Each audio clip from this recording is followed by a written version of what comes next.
Good morning. Good morning. This is Valerie Leonard. I am the founder of Nonprofit Utopia. I want to say thank you so much for joining us this morning, taking time out of your day. If you are watching, regardless of where you're watching from, could you please take the time and say hello? Post your name in the chat. Let us know where you're from.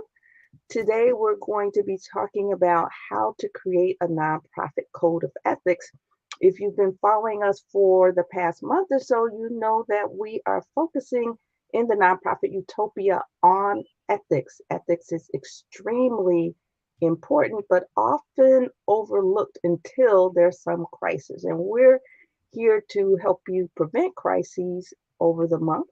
But even if we can't prevent the crises, we want to give you the tools that you need in order to deal with them before they arise. So we started off by defining ethics, and then we talked about social responsibility, and then we talked about what your roles and responsibilities and best practices should be as they relate to board development.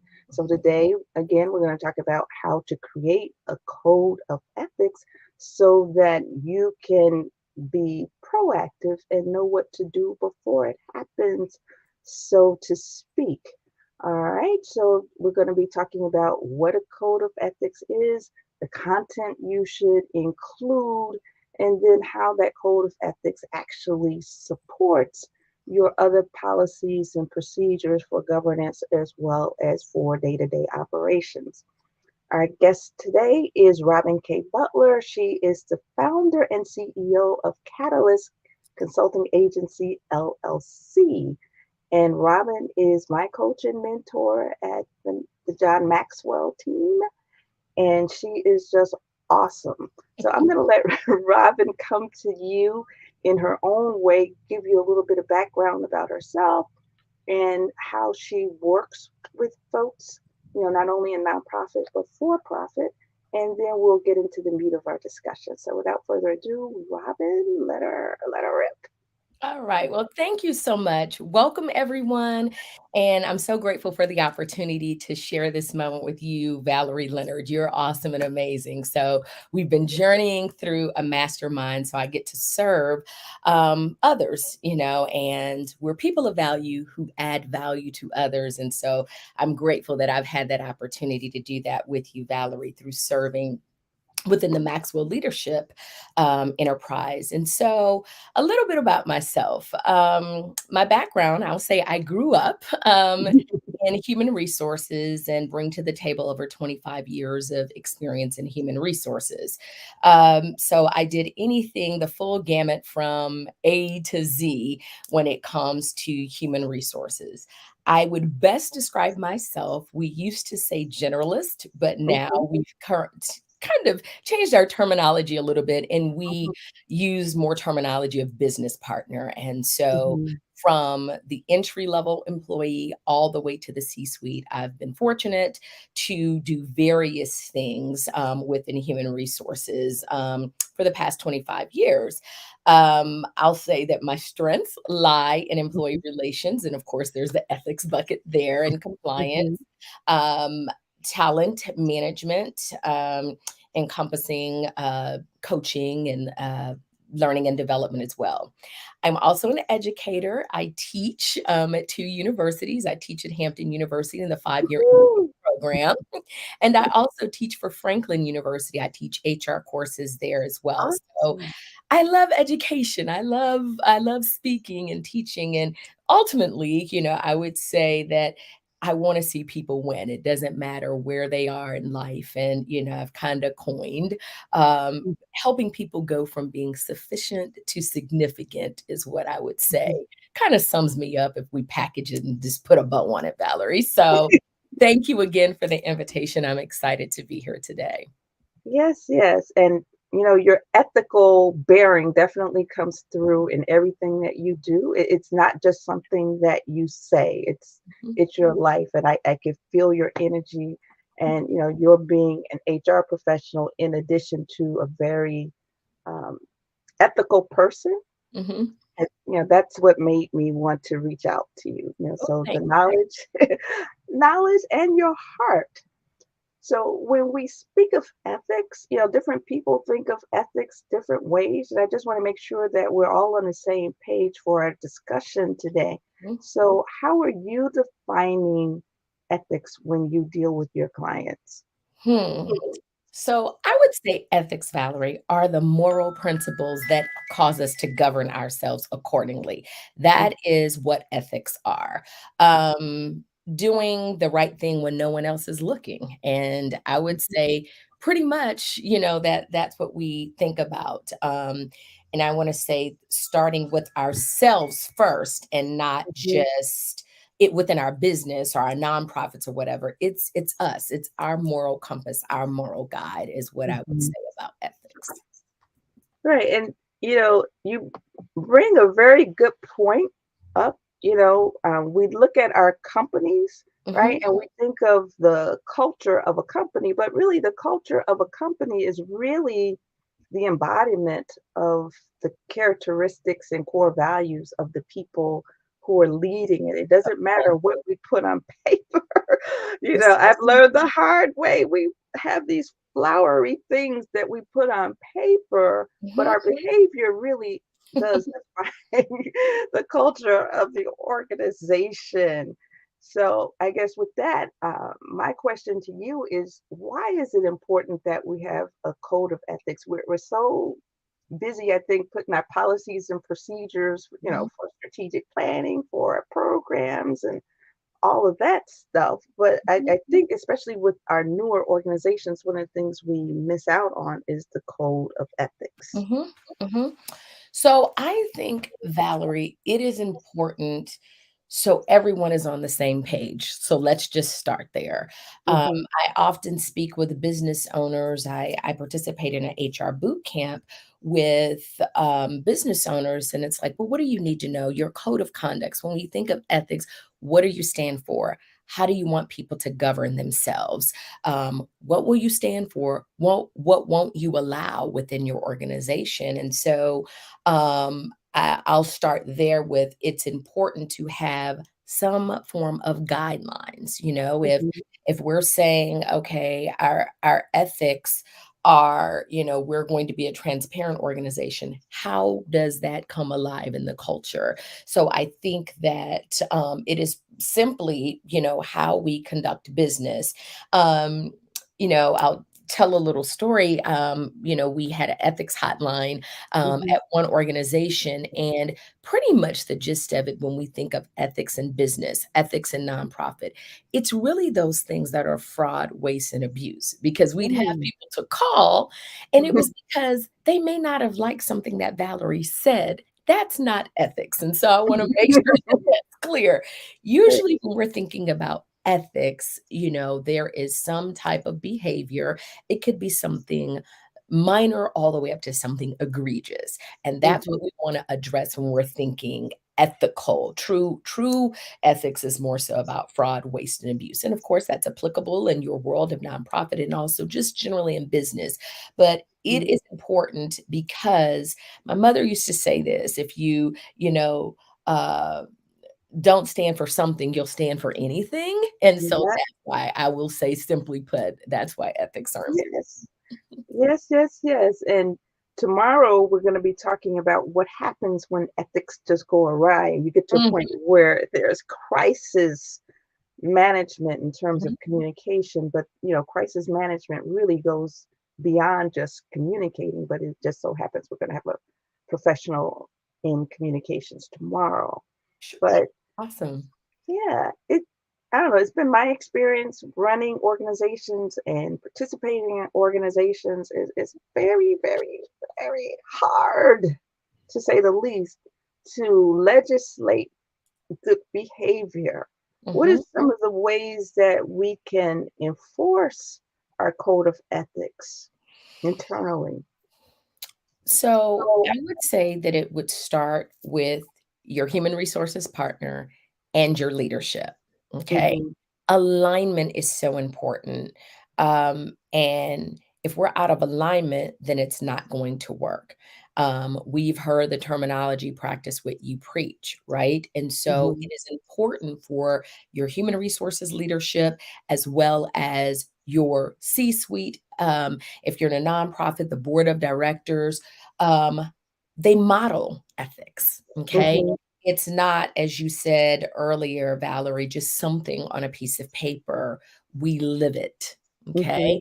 So we learn them, we understand what we stand for, we learn it, we talk about it, we make it palatable because it's not like this, you need to abide by these rules and we're stuffing a book, and a code of ethics in someone's face for orientation, Mhm. so we learn it, we live it, and we lead it. And so, those Mhm. principles that we have from the Maxwell Enterprise, that's what we want to do. So when we think about ethics, they're hard to enforce.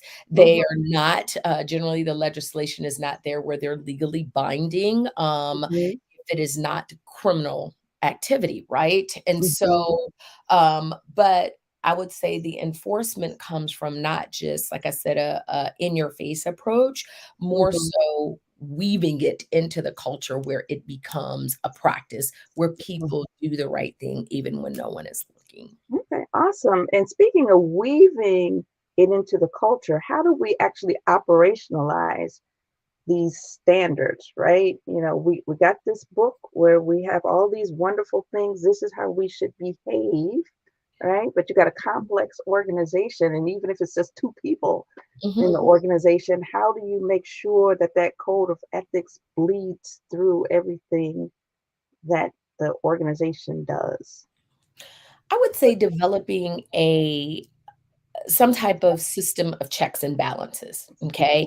I will Mm-hmm. say at the beginning, and I think that this is applicable in nonprofit and just organizations alike, where when individuals join a board, when individuals join an organization, join the nonprofit, join a business, that you have that conversation, that there is some type of acknowledgement where they say, okay, I know I'm responsible for what's held in this little book, or this Mm-hmm. pamphlet that you've provided me. But taking it further, having people to understand why ethical behavior is important, why there should be a theme of ethics with how we conduct business, how we handle our customers is very important. And so I Mm-hmm. think if it's something that just because becomes common language, often people reject when we think about and we talk about ethics, and Mm-hmm. immediately they become defensive, okay? Right. Because it's typically dealing with someone's done something wrong. Right. So how do we, so I, as an HR professional, I found myself just weaving it in because, when I would join organizations, I made it a point to walk around and visit people and see individuals and, meet them. And they said, "Well, Mm-hmm. that's different, Robin." So, but to me, that was a part of what I valued and what should be important. That way people didn't just see me, Valerie, when they were Mm-hmm. Mhm. And so when we change our culture and we start to make ethics palatable, we talk about it, what we stand for. In the course, I used to sit on many panel interviews and we would bring it up. What do we stand for here? What do we live by here? What's important to us? And Mm-hmm. that became a common practice. So as far as things, it starts from the beginning, even in the interview before the person is hired, you're telling Awesome. them what your organization stands for. If people are going to come and volunteer, what's your mission? What what have you done? Your grassroots efforts that are Mm-hmm. just significant in the community because of course on the nonprofit side we talk about public interest and we probably will get into that a little bit later, but Mm-hmm. that's why ethics just, upfront, not so much a Mm-hmm. in your face approach, but Yeah. I'll say a upfront approach where people know what we stand for. And if they know that, then it's palatable and it's easier Mm-hmm. for them to abide. And when they kind of get out of line, if that happens, we can Mm-hmm. kind of say, remember that conversation we had about ethics? So Mm-hmm. yeah, that's what I'll add there. Okay. Right. So it sounds to me like an effective system would have what? carrots and sticks. How do you reward people for ethical behavior, which is something we're supposed to have anyway, right? But you know, how do what sanctions can you put in Oh, for s unethical? so I would say definitely if there's unethical behavior, that becomes easy. There's a conversation. Like I said, depending upon how egregious the behavior is, there's steps, things that I've been involved in my career. If it was true unethical behavior, sometimes there may be some kind of conversation, a warning, et cetera, and it escalates from there. Now, if it's a little on the egregious Mhm, we may be having a different conversation in that moment, depending upon the unethical behavior. And, I've worked with nonprofits alike, so mhm, sometimes everyone is not the best fit. And sometimes there is a conversation of, it may be time for us to end our relationship. But if it is salvageable, then there is, our elements of what we do, Valerie, mhm, coach people mhm, to say, let's coach you to get back on target. And so I mhm, think it really just depends upon the behavior, what was broken. If we truly have, often we think of ethics and we hear um, perhaps espionage. That's really on another end. We hear of fraud, waste, and abuse, someone misappropriated funds or something like that. And mhm, so versus someone, didn't follow up with a customer or something mhm, like that. If this is our code and we didn't mhm, do that, it may be like, hey, you didn't follow up with the customer versus mhm, oh, you stole, $1 million mhm. from the company. So there's different gamuts of that, and I hope that's helpful for your Yeah. question. Yeah. Yeah, it's very helpful, and it's good too that you brought in the element of customers because Mhm, usually, when I think of code of ethics, I'm thinking about, right and wrong, conflicts of interest, blah blah blah blah blah blah. But when you speak to the customers, which mhm, is really why we exist, to serve our clients, right? mhm. Whether we're for profit or nonprofit, serving our clients is part of an ethical code. It's not so much what we do, but it's the way we do. And there's a strong relationship with the way we treat people and our brand. In fact, the brand is not the logo, it's the whole experience. So Yes, it is. Exactly. That's so on point. We are developing an experience, and so when we think about our customer, what did we say we were going to do?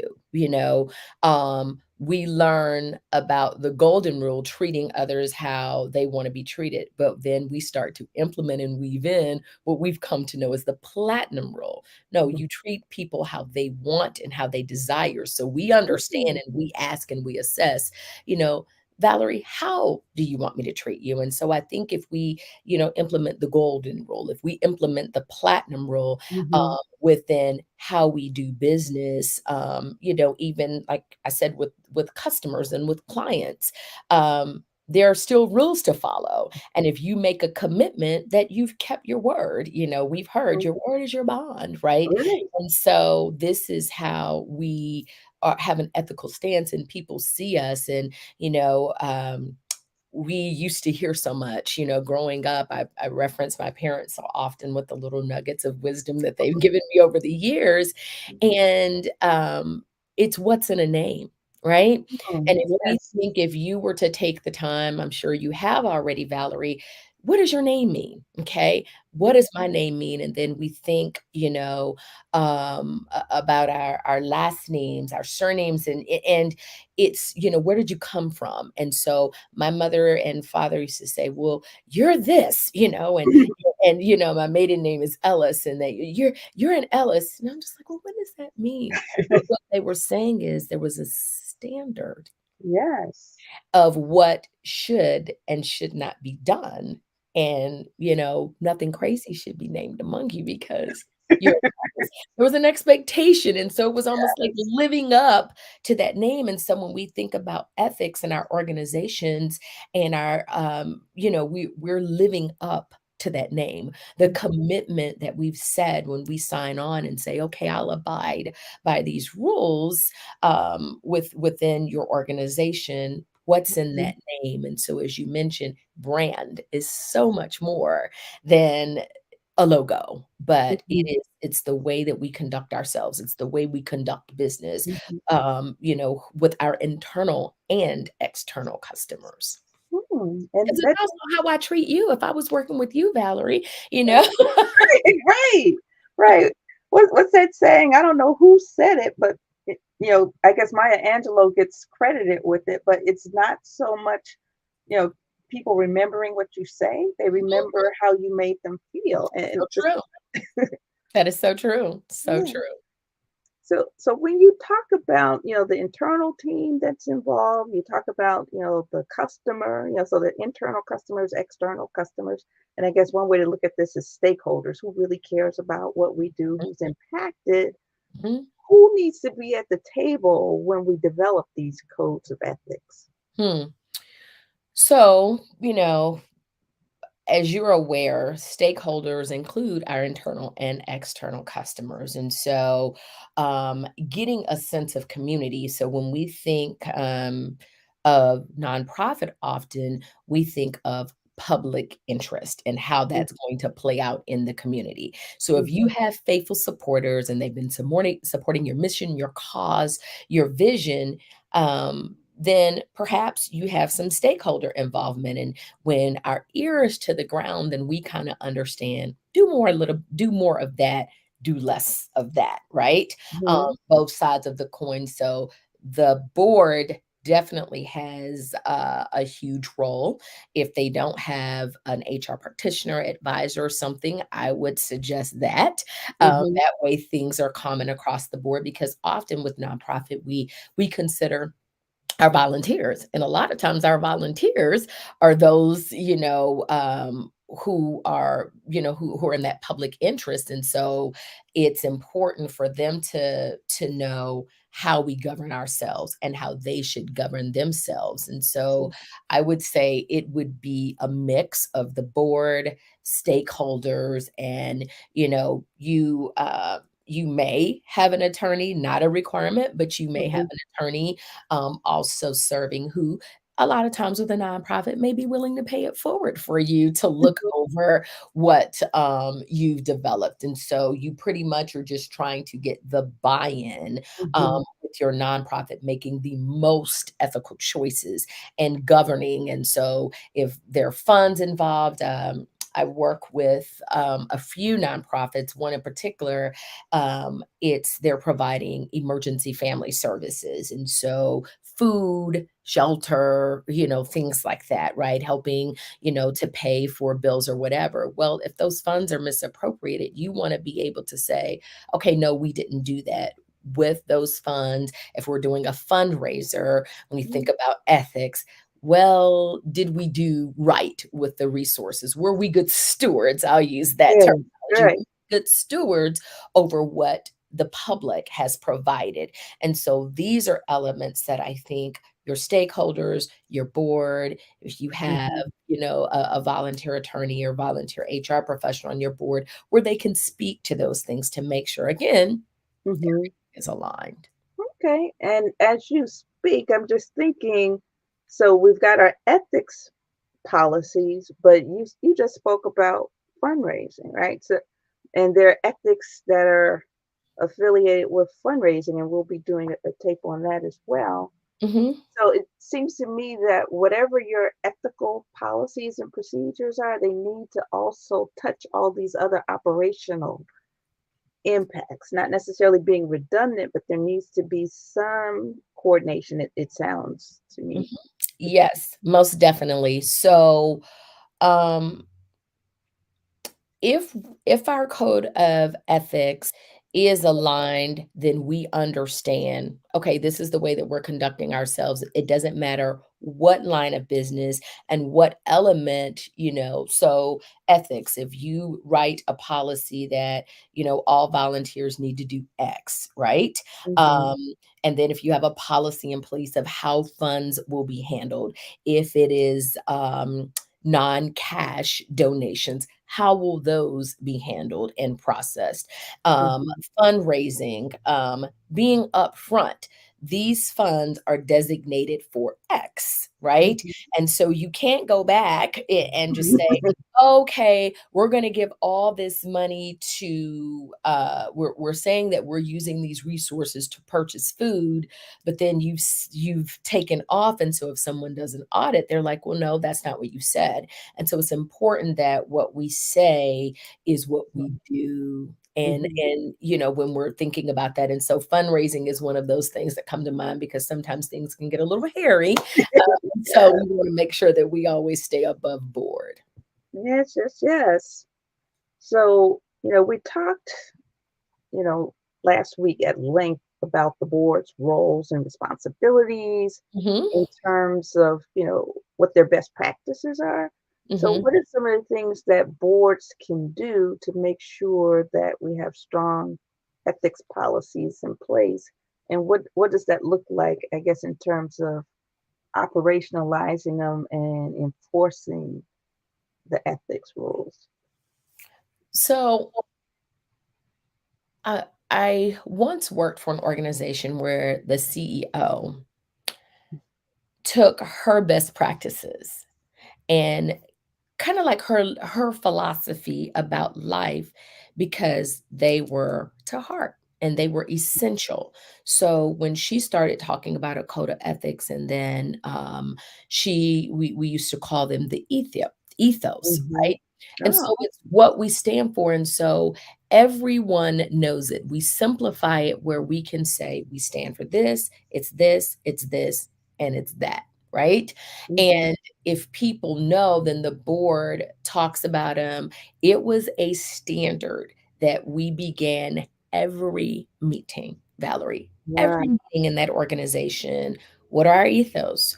What do we stand for? And so it was like practice. We Hmm. heard it and we rehearsed it. And so Hmm. we often, and so it became commonality. It was a common thread in the culture because we Hmm. heard it. And so when we think about the board, we think about those members, how are they showing up and how Hmm. are they making sure that they're practicing the ethics? And so it becomes significant in our consciousness because Hmm. it's what we do, it's how we live, it's how the way we conduct business, it's how we treat each other because Hmm. these are all a part of that rule. And so I think if we think about how our creator designed us and we all Hmm. have a DNA, it becomes the DNA of your organization. Yeah, awesome. So if we were to write a code of ethics, Mhm. what are some of the typical things that might go into your code of ethics? Hmm. Well, first we got to start with our why. Simon Sinek wrote a book a few years ago, and he's like, start with why. So, what's our Yes. why? What's our personal reason for establishing the code?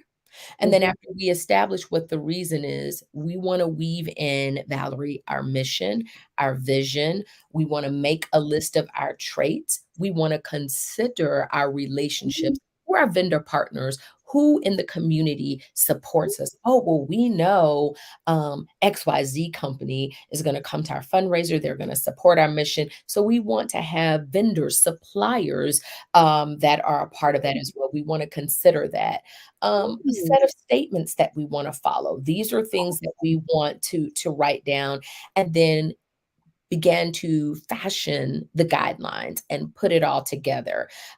So I think those are the things that should be considered when we want to start to write a code of ethics and kind of narrow that down.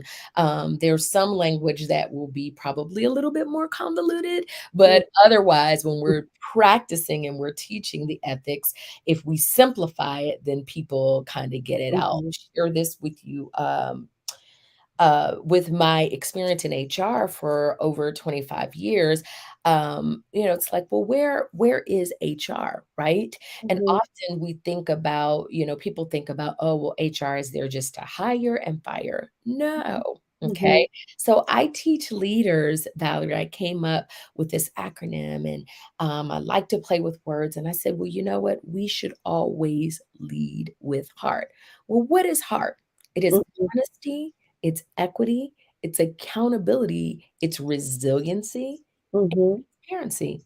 Honesty, equity, accountability, resiliency, and transparency. Well, why? Because if we lead with heart, then Mm.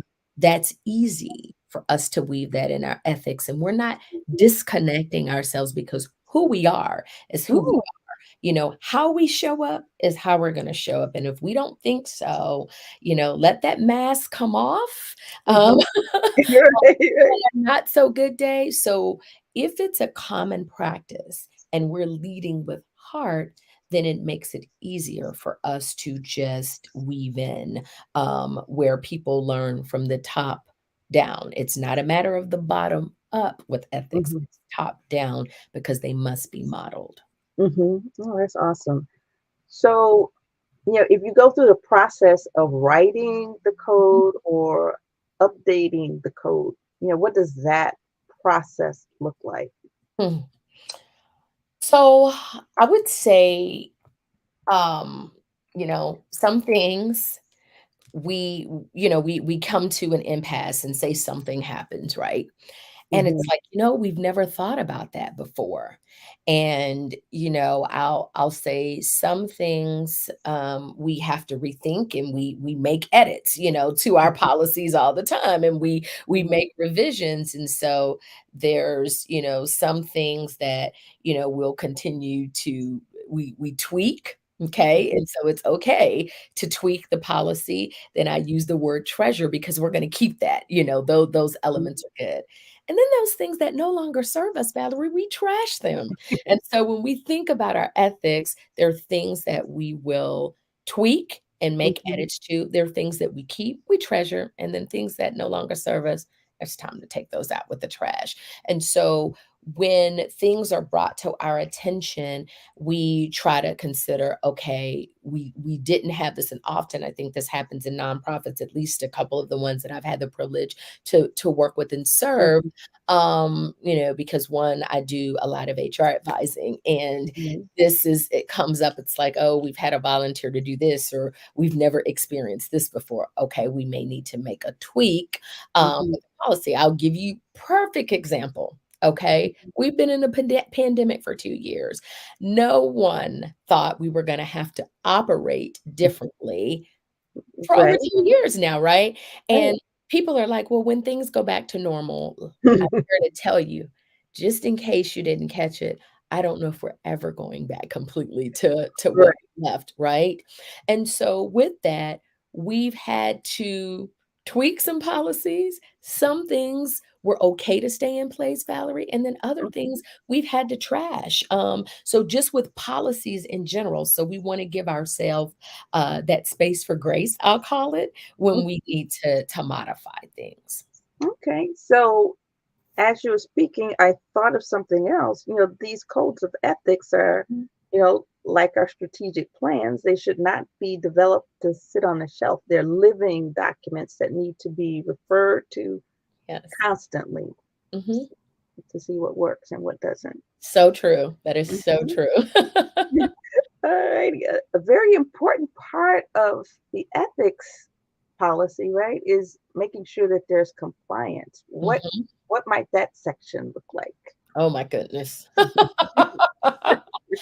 I'm gonna call that the "if this, then that" section. My breadth of experience, I'm gonna say I was challenging probably when Yeah. I was in it, but the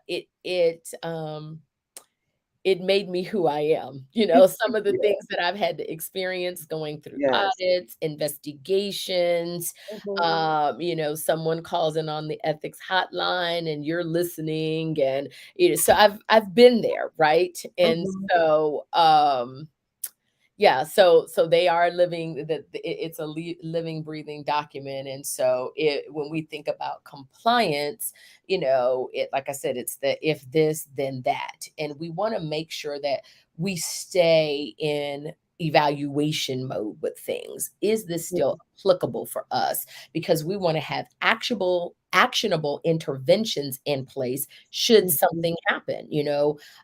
If something goes awry, we don't want to say, oh my gosh, well, what are we going to do? No, your ethics in place, you go with that. And if it's something that's a little different, let's get the board together and have a discussion on, how we should handle that. Because if something completely, blows us out of the water a little bit, sometimes we have to kind Mhm. of come back together to make some tweaks and adjustments. But I think overall, when we think about compliance, it is adherence, right? And Mhm. when we comply, everything is great. But when there is non-compliance, then there must be things that are put in place so we can so we can deal with that behavior. I guess I'll say it like that. So if it is a matter of um a written warning, or we need to kind of sit down with that individual, if we need to conduct an Mhm. investigation and talk to other people to find out what happened, if there's a complaint that has been made. So from a standpoint of ethics, if someone is reporting ethics, and that's why I kind of led earlier with fraud, waste, and abuse, because some things are, well, I just don't get along with John. And since I don't get along with John, well, that's not ethics. But if you're filing an ethics complaint against John and there's Mhm. some behavior, we want to make sure, and we could be your board, we could be your HR leader within the organization, it could be your ethics officer within your organization that addresses it, because we don't want to ignore it, sweep it under the carpet, and just keep sweeping it under the carpet. And then, Valerie, we end up with a huge lump. So we want to make sure that we address those things, and not let them just go to the wayside, because that also can cause you Mhm. to have somewhat of a hostile environment when people feel like I'm not being heard if they have made a serious complaint. Okay, awesome. So we got a comment from Jim Allen. He says, "You both sound fantastic. Thank you Well, for the thank knowledge." you. Thank you, Jim. Thank you, Jim Allen. Yes, Jim is very, very supportive. He's a minister, business person, and he has a community of business owners, and he's always been supportive. So thank So you. awesome. Thank you. Mhm. So when we talk about whistleblower policies, Mm, right, that's something that we definitely are, the government, especially if you get government grants, they mhm. insist that we include those whistleblower policies. Yes. But beyond just copying and pasting a policy that we get from somewhere else, what does that look like in your organization, in the event that there are ethical lapses and people feel a need to talk to someone? How do they do that and be kept safe, so to speak?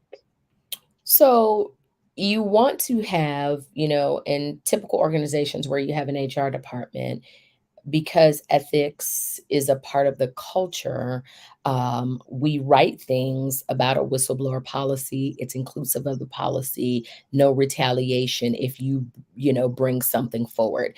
You want people to feel safe. Hmm. And you want people to feel like, well, I'm not going to be reprimanded if I say so and so is doing X, right? I'm not going to Hmm. lose my job as a result of that. And so, of course, because of some cases, it became a little bit more prominent, and then an act was put in Hmm. place, as you're aware. But, a lot of times, employers will take somewhat of a defensive stance when it comes to whistleblowing, but I think we should take a proactive stance. And if we take a proactive stance and we Hmm. let people know you can talk to us, they don't have to go outside, because often they'll go outside, they're Hmm. talking to some news reporter, and then it's kind of quickly going up in smoke, like very, very fast. And your Hmm. communications director and ethics officer don't even stand a chance in that, because like it's out there. So, Hmm. just like we've heard, well, we want to keep our dirty laundry at home, right? We don't want to take that out into the community. And so if there is something, it's important that we think in organizations of an open door policy. That way Mhm. our ears are open and our eyes are open so we can understand if something's going on. If you have someone because of public interest, okay, with a nonprofit, that you're listening. And if someone in the community comes and says, well, Valerie, that's not what happened, and I thought so and so did this with those funds, you want to say, well, let's have a conversation. Let's talk Mhm. about that, because again, you don't want Mhm. it to leave, outside your organization. You want to try to contain it as much as possible. So I think Mhm. whistleblowing is there. There's an act around it. Mhm. We have to manage it. But I would say if we're proactive with our policies and procedures on the front end, and then also developing a conscious community of let's talk about things, Mhm. people are more forthcoming and we don't have to deal with the whistleblowing situation as much. Right, and increasingly, we hear talk of diversity, equity, and inclusion, and Mhm, those are wonderful buzz letters, so to speak, DEI and diversity and inclusion, and increasingly they're part of the code of ethics. But mhm. what's challenging, at least from my observation, is it's very, very difficult to one make the business case, let alone enforce DEI in an organization. What are some of the ways that you've seen organizations that successfully weave DEI into their organizational culture? Wow. So I was just on a DEI panel last week, and I talked about this. So it's important. So we learn, and I'll share this model that I teach from. So you have people who are pioneers. They're your Mhm, trailblazers when we think about DEI and mhm, weaving diversity, equity, and inclusion into your organization. Usually a pioneer, if we think about a pioneer value, that's usually like one person who's going to start the trail. They're going to do something. Then we have our champions. They're going to champion the cause, right? So they're going to get on board. They're going to help you. They're going to, be at the water cooler for those conversations to say, you know what? We've heard a lot about diversity, equity, and inclusion. We need to get on board with this. Then you have your influencers. Your influencers are willing to take the mm, torch and carry it further. And they are the ones who, you may say, hey, we'd really like you to get on board. And so you really want people to be between that champion and that influencer and champion state. Now, with everything, you right. may have people that are a little bit apprehensive. We call those individuals the hesitators. And so they hesitate because they either don't have the awareness, they don't really know what's going on, and they're skeptical about DEI. And lastly, we have our obstructors. These are the people that are just digging their heels in and they're not interested at all. They don't even realize diversity may be an issue within their organization. Diversity, what, who, what, when, where, and how, So Mhm, I think if we get people to champion the cause and be influencers, that's how we're able to weave DEI in mhm, to our organizations. And so, interestingly enough, we used to talk so much and, dating myself a little bit, writing affirmative action policies. And so diversity, equity, inclusion has come along and it's an up-leveled experience. And I think if we look at valuing the differences that people bring to the table and teaching people to value the differences that people bring to the table. I facilitate a DISC consultant, and I think that it's a powerful tool. And especially when we think about diversity today, everyone is different, right? And mhm, not just in what we see, but what we don't see so often, Valerie.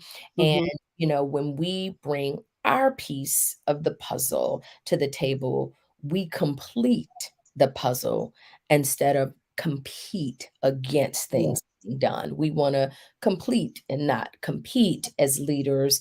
And so I think that when we think about diversity and equity and inclusion, we want to look at completing. Okay, great, great. And Jim has a question. Should a nonprofit organization publicly publish their financial reports quarterly or annually? Is Hmm.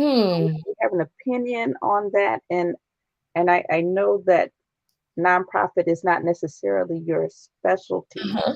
Um, So it, I would say it depends upon I certainly don't want to give advice as a rule of thumb because that's not, mhm, as far as publishing financial reports, I would definitely say getting with your financial advisor, your mhm, CPA to see because I don't know if there are rules about that mhm, that should be mhm. governed. And so that's why I'm hesitant to say, oh, Right. yes, you should do this, but making sure that whatever you decide to do, that you follow Mhm, through with that. If you're saying, okay, we're going to publish our financial reports quarterly, we do them quarterly. If we tell people ahead of time in our compliance and our guidelines, in our mhm, rules to follow, we publish annually. And if that's what you do, as long as mhm, you're doing it and you have a mhm, plan in place, then I think that that, excuse me, is the advice that I would give there. Whatever you mhm, commit to doing, do mhm. that. Okay. And I can share, I do focus on nonprofits and compliance is an area that I find that all roads, I don't care what I'm doing for nonprofits, they always lead to compliance. Mhm, And for our purposes, when I talk about compliance, I'm talking about, the rules that we follow with our funder, the mhm, rules that we follow with regulators like the IRS. And for us in the state of Illinois, we're looking at our Attorney General's office and our Secretary of State and mhm, our Department of Revenue, blah, blah, blah. But when it comes to publicly publishing financial reports, there is a form, and I'm sure you're aware of it, from your involvement with nonprofits, called the Form 990. mhm, And to the best of my knowledge, that's the only form the IRS has an opinion on in terms of publishing it. And you usually do that Form 990 at the same time that you're doing your annual audit with your CPA. Your CPA will complete that for you, and as a requirement, or shall I say, a condition of maintaining your tax exempt status, you mhm, have to do that informational return, which is the Form 990, mhm, and disclose that financial information. But in terms of quarterly and semi annually and monthly, those are usually of an internal nature. You're sharing that with your board, Jim.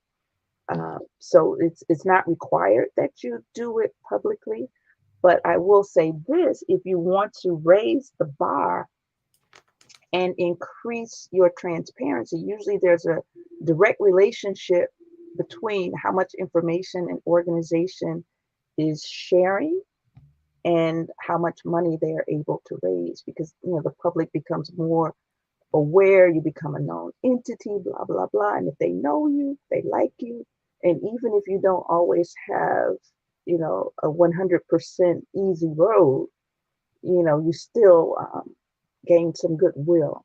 So you're not required to do anything monthly in terms of the public, but it's good practice to share monthly financial reports with your board. The only time you have to do public disclosure is with the annual Form 990 that you send to the IRS. The IRS recommends that you post 3 years of your Form 990 public. And got news for you, whether you decide to or not.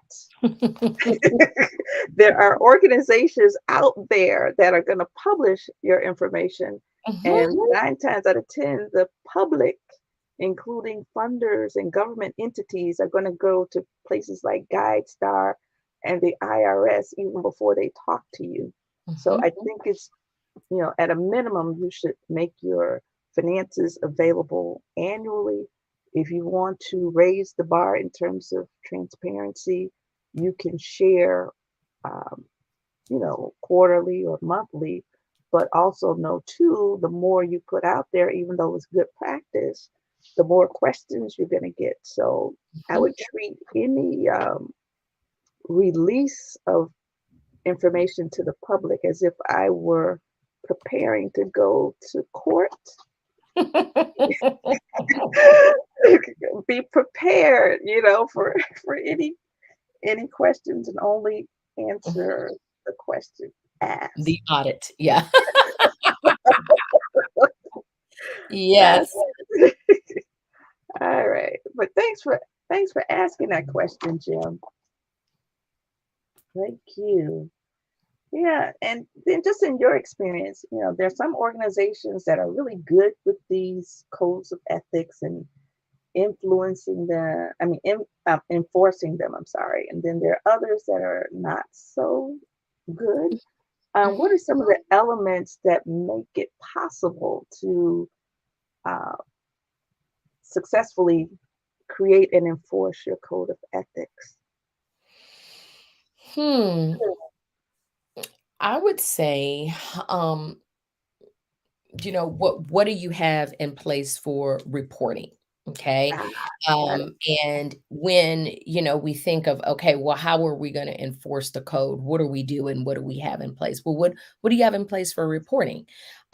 Many organizations, in fact, my experience was there was an 800 number that people could call. Well, why was that in place? They could call, it was there 24 hours a day, 7 days a week, 365 days a year.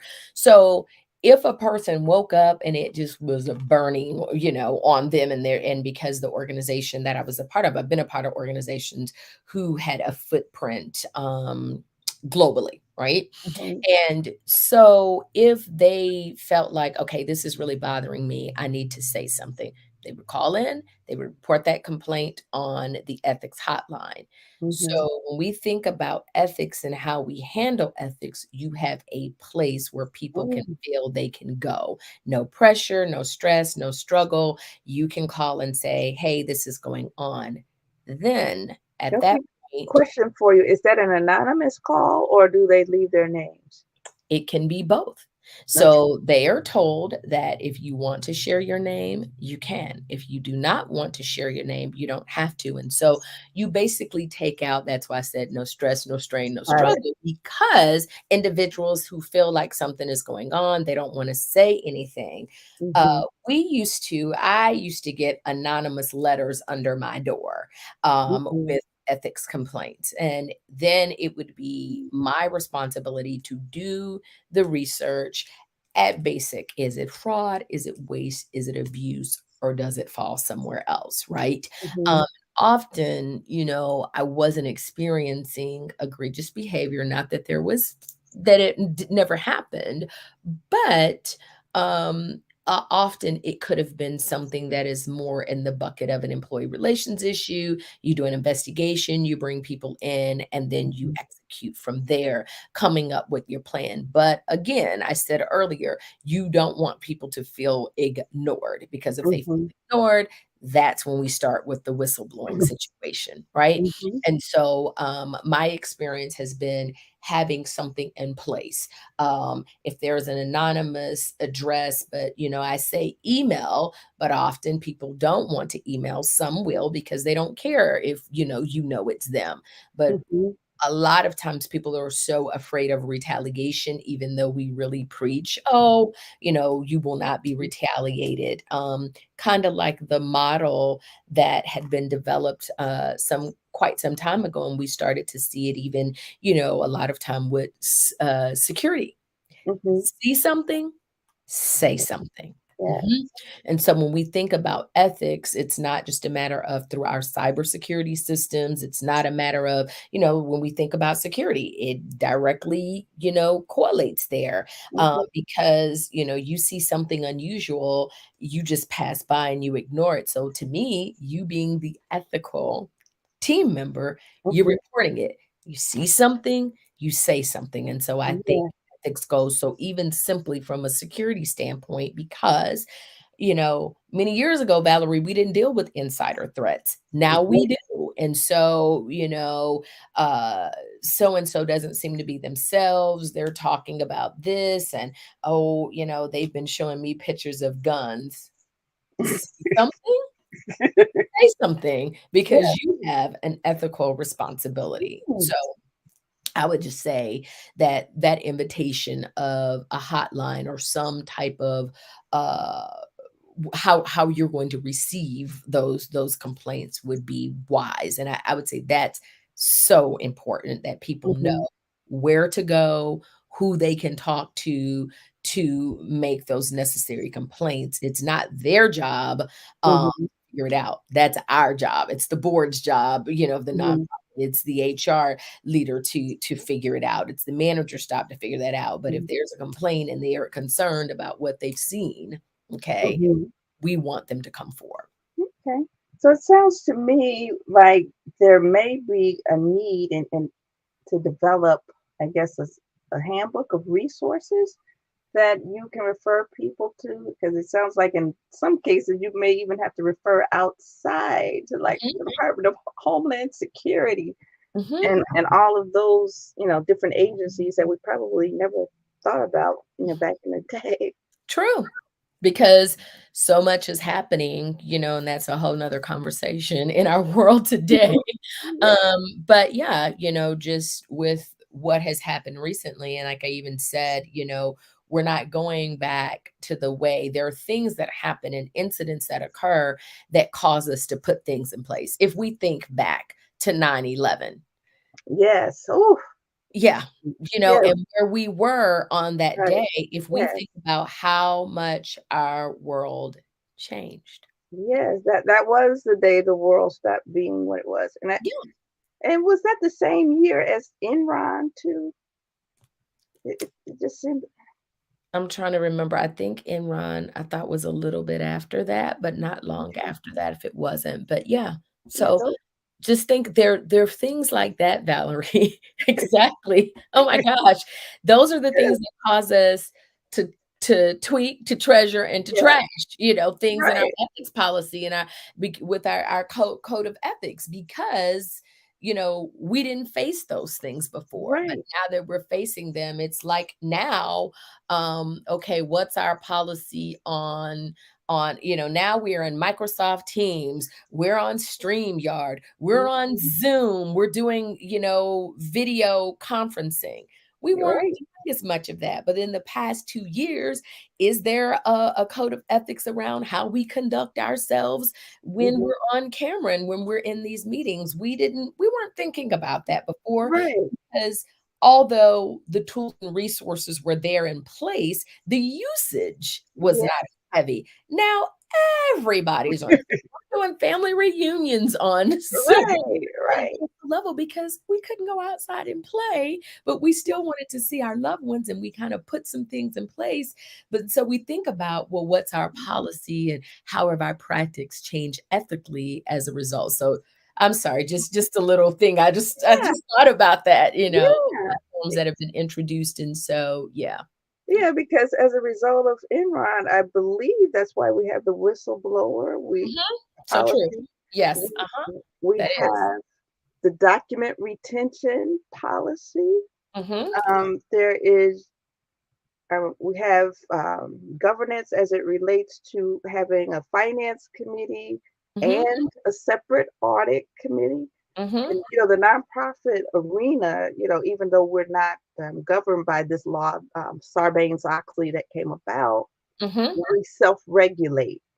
Mhm. So we were proactive, making sure that we put these things in place before the government came Mhm. after us. So Mhm. it's just interesting. I don't know why I thought about that. It was something you said that made the Yeah, government and came and because after us. So it's just interesting. I don't know why I thought about that. It was something you said that made the yeah, government came and because after us. So it's just interesting. I don't know why I thought about that. It was what did something I you said that do? the Yeah, government and came and because after us.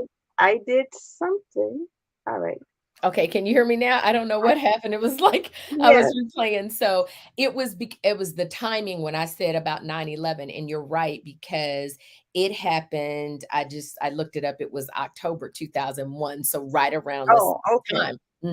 Yeah, so you're right. And so there are things that have been put in place as a result. And so when we think about ethics and that tweaking that we need to do, that's directly as a result of that. So, Mhm. mhm. Awesome. So we've been together for an hour and we're about to close. But before we do close, I want to give our listening audience an opportunity. If you have any questions about anything that was said, you know, please feel free to post or forever hold your peace. But seriously, you can always email me at ValerieFLeonard@nonprofitutopia.com, or you can post in this forum and I can go and check, afterwards, if there are any messages. So, Robin, before you go, can you share with us, some of the lessons that you've learned, and then close out by letting us know what your contact information is? Sure. So I would just say that when we think about um, ethics, it's just what I said about those three L's. We learn it, you Mm-hmm. know. So we want to be aware and create an awareness of what our ethics policies are and what ethics are in general. From there, we live it because they are words that become. So we think about life and giving breath to life. We're living beings, right? So Mm-hmm. we live it. And as we're able to live it, then we're able to lead it. And when we lead it, then people see us modeling the behavior. And as the behavior is modeled, then they're saying, I want to be like Valerie because I see Valerie as a good leader who is ethical. She is full of integrity. And so I want to model myself like that. And so I think most importantly, when we demonstrate ethical awareness, we have the ability to do ethical reflection. Am I doing what I said I was going to do? What was the commitment I made first to myself? And then secondly to this organization, because we don't want to our organizations, I should say, because we don't want to do anything that would bring a reproach or negative behavior to the organization. And it doesn't matter. I said it earlier, our clients, our customers, it should be our decision making. Are we making the most ethical decision for ourselves and for our organization? Because, it may come up again later if we don't do it right the first time. And so I think that it should just be something we don't even think twice about it Mm-hmm. because it's just a part of who we are and what we do. So hopefully that's helpful there as a closing statement. And so I see you're getting another comment. Yes, yes, yeah. I'm about to go dig up my Adam Smith book, The Theory of Moral Sentiments. Good stuff, guys. Thank you, Jen. Thank you. I'm glad you stuck it out to the end. Thank you. A whole hour. Thank you. And then Floyd Webb, I don't know if you're still with us. Hello. Thank you for tuning in. All righty. So we have come to the end of our show, and I just want to say thank you so much. You're welcome. Thank you. So you had asked me about sharing my Yes, information. ma'am. You can find me and find my information on www.catalystconsultingagency.com. And you can follow me there. You can join our podcast. If you want to do that, I do a podcast. Mhm. We've taken a sabbatical, but we're coming back. It's called The Mhm. Pulse of HR. My podcast partner and I, Angela Hooper Minifield. So you're more than welcome we invite you to lend yourself to that. Mhm. And you can find out a little bit more about what I do. I'm on LinkedIn as well, and you can feel free to connect with me there. Okay, awesome. All righty. So again, thank you so much. And without further ado, I don't see any comments or questions. I just want to say thank you guys for being so engaged. And Jim, you're always engaged, always welcome to join us. All right. So without further ado, I am going to end it now. And thanks again, Robin. Thank you. Thank you so much, Valerie. All right. Take care Yeah. and goodbye, everybody. Bye-bye.